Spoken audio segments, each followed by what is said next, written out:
আসসালামু আলাইকুম। আজকে রান্না করব নতুন আলু দিয়ে ডিমের ঝোল। আপনারা সবাই দেখুন, সহজ একটা রেসিপি, সবাই এটা পারেন। প্রথমে ডিমটা সিদ্ধ করে নিলাম, পেঁয়াজ, টমেটো, ধনেপাতা এক কুচি করে নিলাম, ডিম মাঝখান থেকে কেটে ভেজে নিলাম, আলুটা সেদ্ধ করে ছিলে নিলাম। চুলায় কড়াইটা দিয়ে তেল ঢেলে দিলাম, তেলের ভিতরে পেঁয়াজ কুচি দিয়ে ভালোভাবে নাড়াচাড়া দিয়ে বাটা মশলা দিয়ে দিলাম পরিমাণ মতো। এরপর পরিমাণ মতো হলুদের গুঁড়ি, মরিচের গুঁড়া, লবণ দিয়ে দিলাম।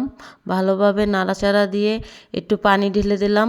তারপরে পানি দিয়ে ভালোভাবে একটু কষিয়ে টমেটো কাটাটা দিয়ে দিলাম। তারপর নাড়াচাড়া দিয়ে আলু সেদ্ধটা দিয়ে দেব। সেদ্ধ আলুটা দেওয়ার পর একটু পানি দিয়ে ভালোভাবে কষিয়ে নিলাম। পানিটা দেওয়ার পর হালকাভাবে নাড়াচাড়া দিয়ে দেব। তারপরে এটা ফুটতে থাকবে, তখন এরপর ভাজা ডিমগুলো দিয়ে দিলাম। এরপর কয়েকটা কাঁচামরিচ দিয়ে দিলাম, ধনেপাতা উপরে দিয়ে দিলাম। এই তো হয়ে গেল আমার সুস্বাদু রেসিপি। রান্না করা শেষ, এখন মাটির থালায় ভাত নিয়ে নিলাম। এবার এত কষ্টের পর খেয়ে দেখি কেমন হয়েছে। আল্লাহ হাফেজ, সবাই ভালো থাকবেন।